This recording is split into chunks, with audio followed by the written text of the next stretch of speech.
pay my obeisances to Mother Lakshmi, and I pay my obeisances to Lord Sriman. I welcome all of you here physically at the Sri Narayan Dham in Durban, South Africa. I welcome those that's watching this discourse locally, nationally, and internationally. And I welcome in advance those that's going to be watching this discourse when it is posted on YouTube and the various groups from around the world subsequently. We are celebrating day 5 of the month of the Ramanujans, celebrated specifically here at the Sri Narayan Dham in Durban, South Africa. We welcome Lord Ramanuj and Guruji to this auspicious celebrations, and we continue on our discourses in relation to the month of the Ramanujans. So, the creation of this month of the Ramanujans had a specific purpose, and I felt that in between the birthdays of my Guruji and Lord Ramanuj, in order to fulfill their mission requirement, it would be ideal for me to connect the 2 birthdays and have continuous satsangs from the 5th of May up until the 27th of May, whereby I could invite people of all races, of all cultures, of all religions to the ashram and create a divine society. But before I discuss how this was achieved, I am reminded today of how we started. So we started on the 10th of October 2013 in a classroom, and we had 15 people that attended that service. That included myself, Mataji, Sean Shewan, my friend who has left his mortal coil, Shanta, his dad, his daughter, his grandson, and my colored friend, I'm forgetting his name, and his 2 sons. And this is how we started in a school. I took my television, and there was bhajans on a video, and we played that bhajans. My friend's dad did the opening aarti and the closing aarti. And that is how we had our very, very first satsang. And I think Mataji's mother was present as well, I'm not too sure. And that is how we started this mission. And then I started going and doing services in Chatsworth, Isapingo, and Newlands at first. And I remember our 2 children were very upset. Sean and Shawan were upset that we abandoned them, and we had a huge fight on a Saturday night. And the fight lasted, I think, up till 1 in the morning. And the next morning was Sunday satsang at Newlands. And Mataji lost her voice. And that is when I was forced to sing. So I sang the invocation for the very first time in my life. I didn't even sing in the bathroom in my preceding years. And that was the first time that I sang from the beginning, all the bhajans, right up to the end. And I'm saying this because many people take satsang lightly. They take their commitments lightly. They just walk through life. I took my Guru's instruction very, very seriously. So much so that when I was forced to sing something that I have never done in my life previously, I sang and I opened up. Then we used to, as I indicated, have satsang in 4 days a week, in 4 different locations in that week. And I remember for an entire year, in each hall, we only had 6 or 7 people. But we didn't look at satsang as having only 6 or 7 people. I looked at it as my Guruji being present at every satsang, as Lord Ramanuj being present at every satsang, Mother Lakshmi being present at every satsang, and Lord Narayan being present at every satsang. And wherever the Lord is, these 330 million cosmic elements, status, all of them. So a satsang is never empty, because in the spiritual world, there is no satsang. The only place where you can have satsang is on earth, and no other dimension. So whenever an opportunity is afforded either to the Pittars or spiritual beings of a higher status, divine beings that are in the 6 heavenly planetary systems, they come and they attend satsang because they can only hear satsang, and that is the constitution of the Lord. Satsang can only be heard on planet Earth. So always it's not about the amount of humans that attend satsang. The spiritual beings attend every bona fide satsang. And for a year, and I want to say this with love, we were doing the satsangs at our own expenses. So at every satsang we had 2 vases, and we would buy 2 bouquets from Checkers. And I would always buy the best. And I think that time, if I'm not correct, each bouquet would cost 125 rand. So 2 bouquets were 250 rand. 4 times a week is 1,000 rand. 52 weeks in a year is 52,000 rand just for flowers. And we did this every week in, week out for 4 years on our own, at our own cost, and that would amount to 208,000 rand just on flowers.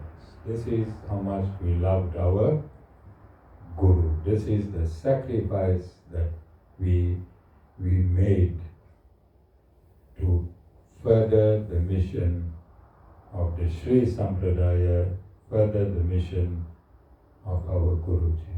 Generally, it's the other way around. Organizations would have collected that amount of money from people, yes? Yeah. So we invested our money, we invested in the petrol. I swapped my Pajero or a microbus so that we could pick people up along the way and transport them to the various satsang venues. And we lived exactly in the same dimensions this ashram is, but on the opposite side. It was a steep driveway like this going up to our house. Then there was a landing, and then there were about 40 stairs before we reached home. And for some reason, after every satsang, that microbus would break just before we reached home. And it was only myself, Mataji. We had amps, we had speakers, all this equipment you see here we used to transport at every satsang. And Mataji used to wear a sari. So we'll roll to the bottom of our driveway, there was a vacant spot. We parked the microbus there, and then Mataji will take a walk up to take out the sari, and then she'll come back down, and then we'll spend 2 hours taking our speakers up this steep hill here like the driveway, I think even steeper. And we would only sleep at 1, and this happened 4 times a week for many years. For many years. And this is the sacrifice we made to bring our Guruji's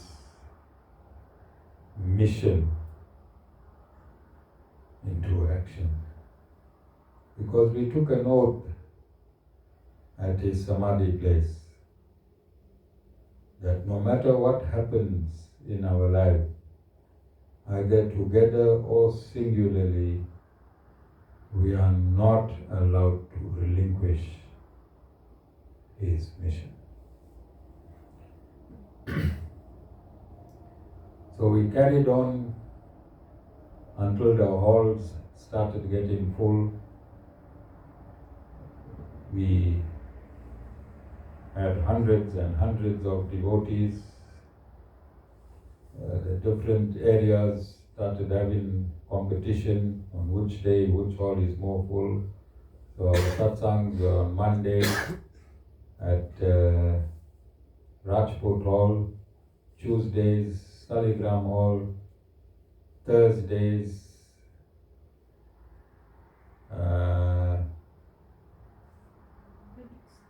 Phoenix, Thursdays Phoenix, and Sundays Isapingo. And every venue was full.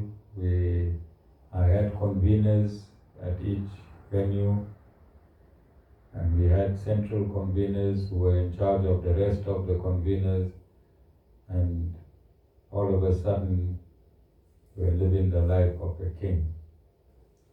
We'll be picked up, we'll be dropped off, no cleaning, no washing, no shining, nothing. I think Mataji had a rest for 2 years.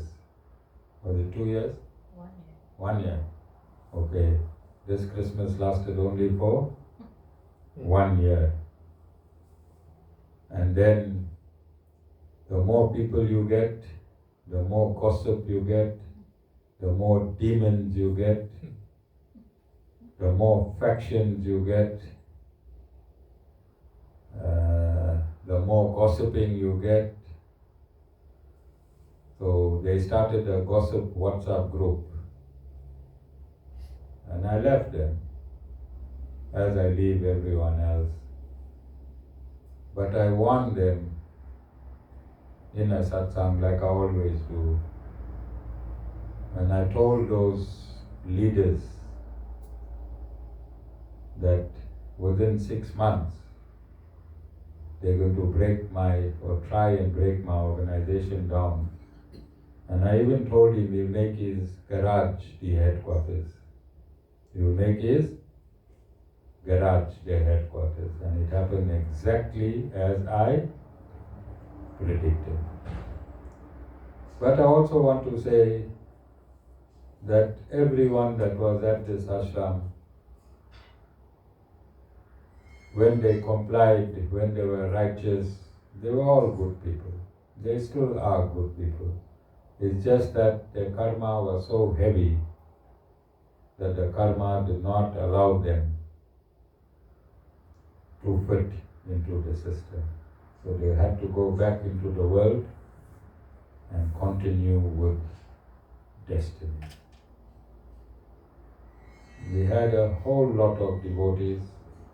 I had a whole lot of children. When I was doing satsangs 4 times a week, I had about 30 adorable children of all ages, from 2 years to 13, 14 years. You will see when my Facebook memories come up, I would have been surrounded with children. They would have filled this stage. So through their own testimonies, they themselves would have enjoyed this relationship. Me as a guru, when you walk in here, I know how many days you got, how many hours, how many seconds, how many minutes you have in my company. They did not know it. But I always try to change that, and there is a possibility that it can be changed, but it depends totally upon you and not the Guru. Guru is here to dish out his grace. Your job is to receive it. How you receive it is how your relationship going to pan out with the Guru. The Guru is just like rain. He continues to shower his grace. There is no change in the showering of the Guru's grace. But if you don't receive it, it means you have not cleansed yourself according to how the Guru has advised you to cleanse yourself. So my introduction to the world as a Guru started off, and I described it as a spiritual revolution. It still is today. In my endeavors, I had to make certain decisions on how I was going to run this satsang, and I decided that I'm going to do it in the simplest form. I'm going to keep it as informal as possible, because I noticed in my life that formalities with gurus did not have the status quo of establishing a guru-disciple relationship. I witnessed this myself, I experienced this myself, and although I've been warned by many of my brother gurus and gurus from other systems, I still continue to operate on the lowest level as a guru with very little or no formality. And I'm going to continue doing that. That's my brand, that's how I am. Hoping that when you interact with me, you don't take my humility for stupidity, because it will be very, very detrimental when that is done. And I think, Dana, you witnessed many devotees took my humility for stupidity.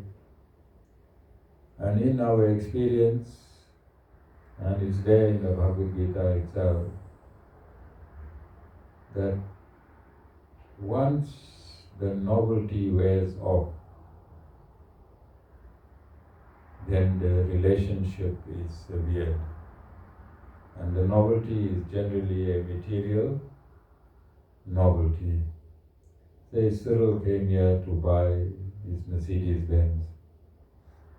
And as long as he doesn't get his Mercedes Benz, he'll continue coming to satsang. The day he gets his Mercedes Benz, a few weeks later he'll start getting complacent and arrogant. So look, open your eyes. Because this is the human mind, this is human nature. When you want something, as long as it is not within your reach, you're going to desire it. If I tell you, sit on the right, Cyril will sit on the right. If I tell Cyril, sit on the left, Cyril will sit on the left. If I tell him walk backwards, he will walk backwards. And he will say, yes, Guruji, yes, Guruji, sorry, Guruji. Why? That Mercedes Benz. But once he gets that Mercedes Benz, then I tell him walk backwards, he'll walk with a crutch, He'll have a problem walking. Then when I'm in a conversation with him, it won't be that, yes, Guruji, sorry, Guruji, no problem, Guruji. He will get arrogant. Yes, Guruji, how can I help you? Same person, minus the Mercedes, absolutely humble. Once he gets the Mercedes, he's trying to break a way. And you'll notice here, you can do your own calculations. When you were here, you also how many people were in the satsang? And as they got, what happened? And now if I found them on this live, what do you think they're going to say? Same people will say, yes, Guruji, sorry, Guruji, forgive me, Guruji. Once Guru has fulfilled their desires, very difficult for them to maintain, because the reason they came to the Guru was not spiritual, neither was it for knowledge. They came to achieve something. There was a divorced lady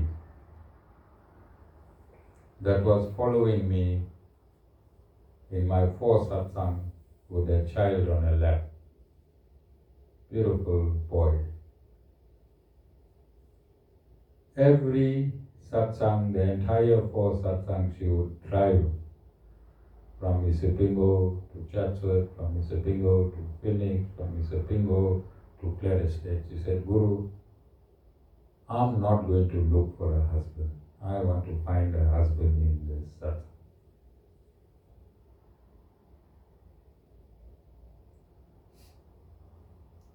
We went to India together in 2017. We came back, and as she got a husband,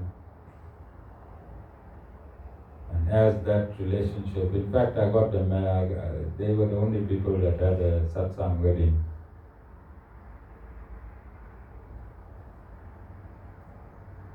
And after the wedding, the arrogance started. And I want to say this, because people are always blaming the Guru. If somebody go put a post now, Acharya Sham Ramanujan is a fake Guru, then there'll be hundreds of comments. Hundreds of comments. So this same lady,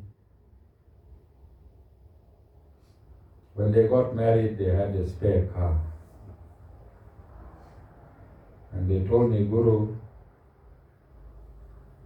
I want you to ask your son, your big son, to take over installments of this car.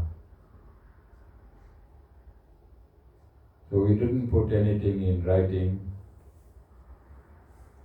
and my big son took over installments of this car. And he paid for over 1.5 years or more. And then he had a disagreement with her husband. So they went to the police station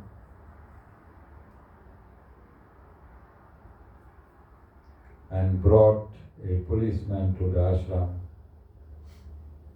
to recover the car. And I asked the policeman, on what basis are you intervening in this? And she said that we had hired the car. And now they wanted the car back. Same woman that ran with the Guru for over 3 years. Every satsang, even went to India with the Guru, lied at the ashram. Lied at the ashram to the policeman, stating that we rented the car. Who will rent a car at the installment value? You understand? Then they sent a lawyer's letter, because the policeman had no authority to intervene in this case. This is not a criminal case. So she went to a lawyer, and the lawyers, they sent me a letter over WhatsApp, a lawyer's letter. All the people in the world, they send in the Guru a lawyer's letter. An attorney from my side responded, and we never heard of them again.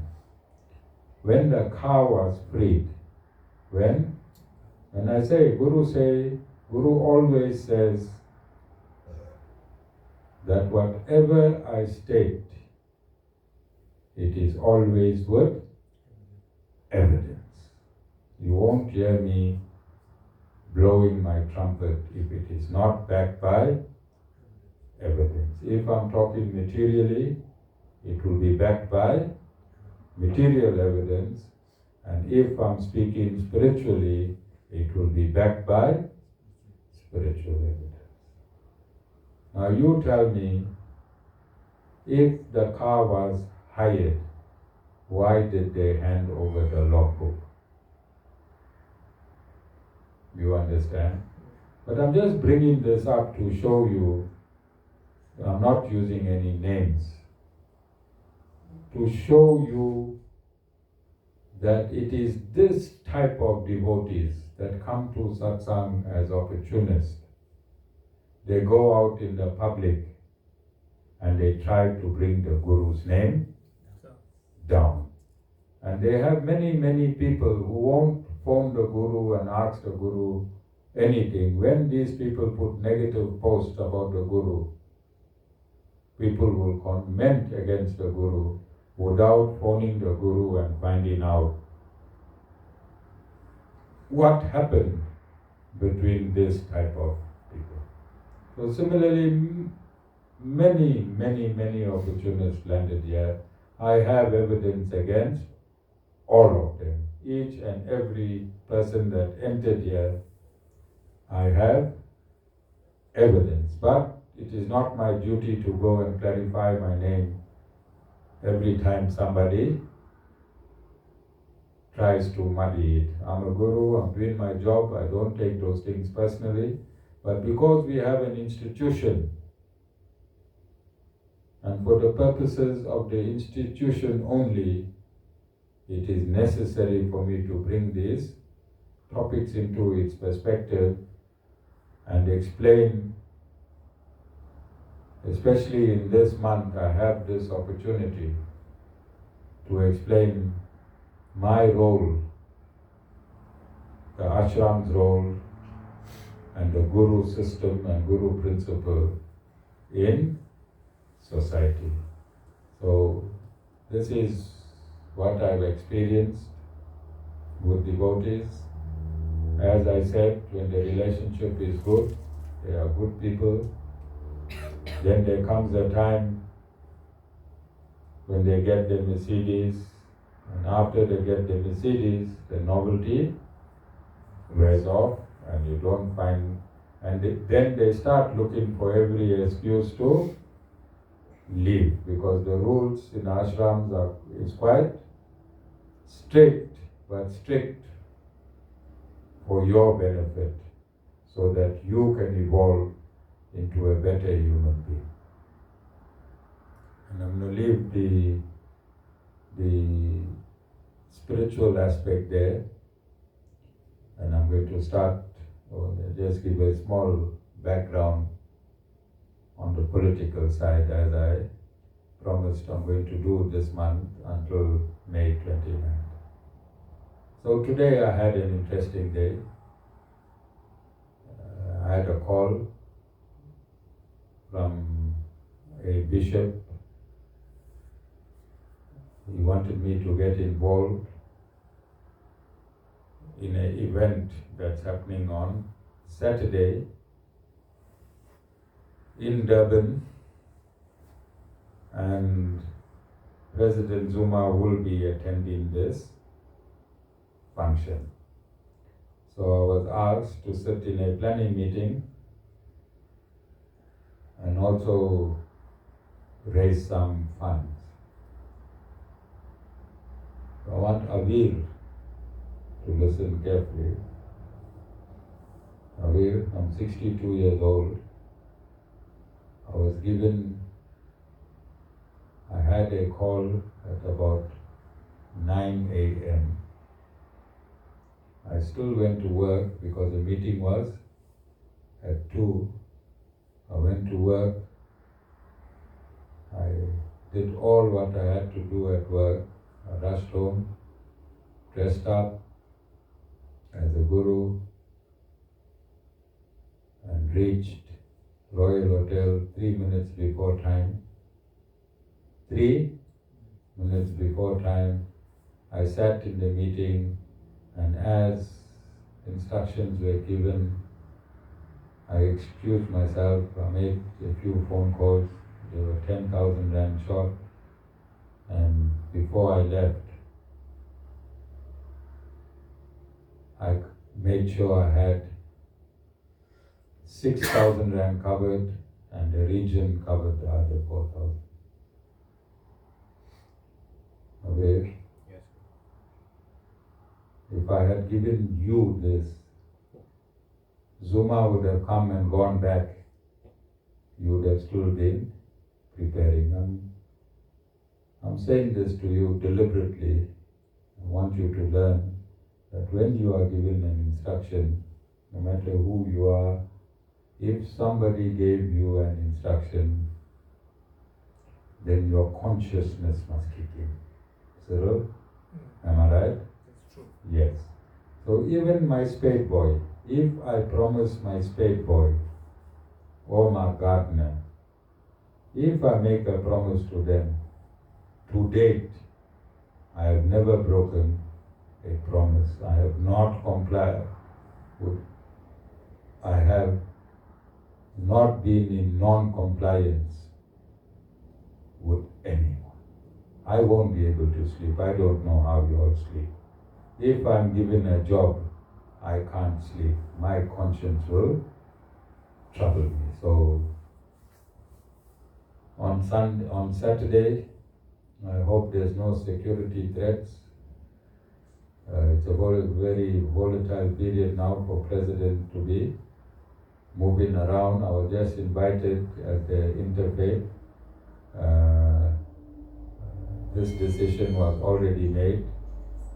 If I had my own way, I would have advised against it. I think it's too near the elections for President to be in huge public gatherings. We're expecting a crowd of 5,000. Opposite games in Durban, Amgeni Road, there's a marquee that's there permanently, and we'll be using that marquee.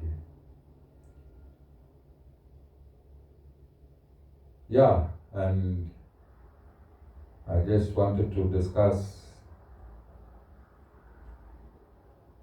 Mr. Nomalo, who registered the party.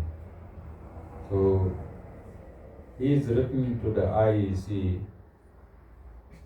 asking the IEC to remove President Zuma. Have you seen it on the news? Yes. Huh? Yeah, so why I want to discuss this, if he was not guilty of the accusation that he received bribe from the ANC, what should his stance be? Defending his innocence or complying with what he was paid for? Defending his innocence. He was paid to deregister the MK party.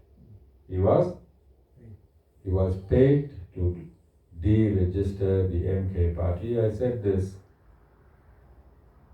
I think, from last week when the incident happened. And then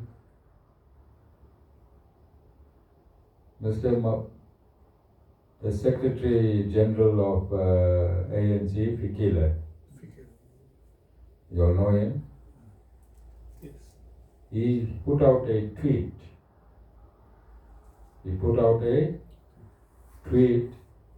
We paid these clowns. We paid these clowns to end on the 29th of May, but these clowns are pulling down the tent even before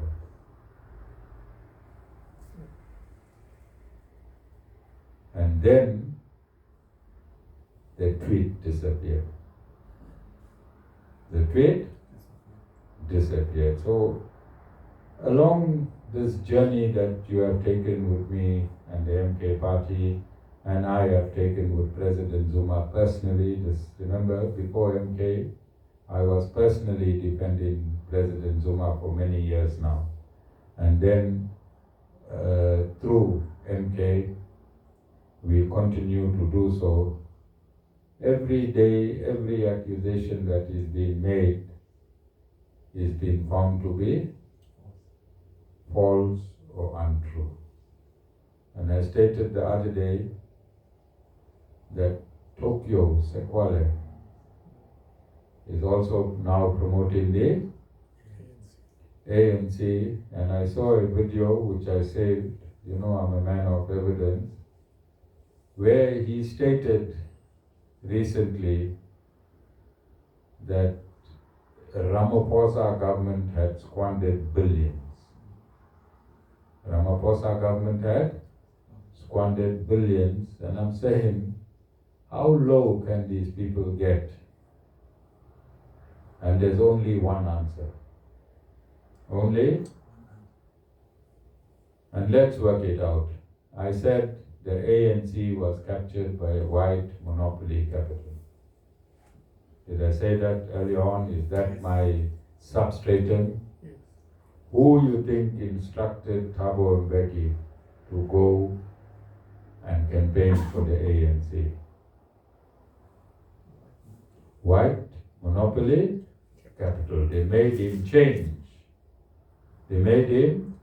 change what he said 2 months ago. This is how great the pull is, that even if you made a public statement, white monopoly capital can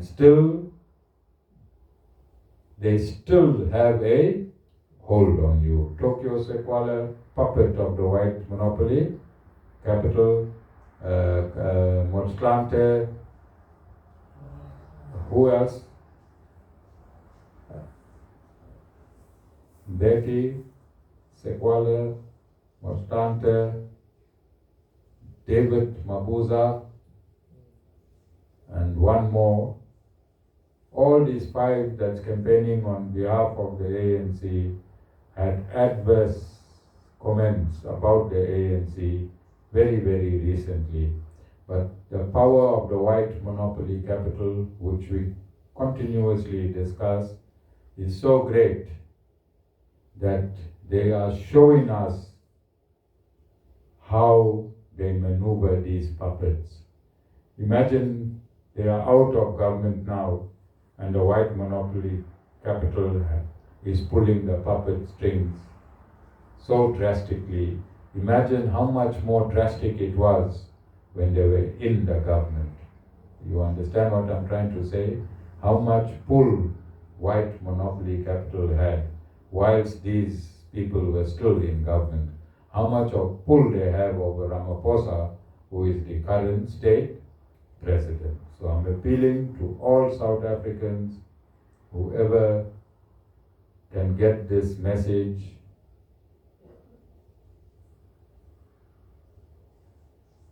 The South African political scene is not what it is.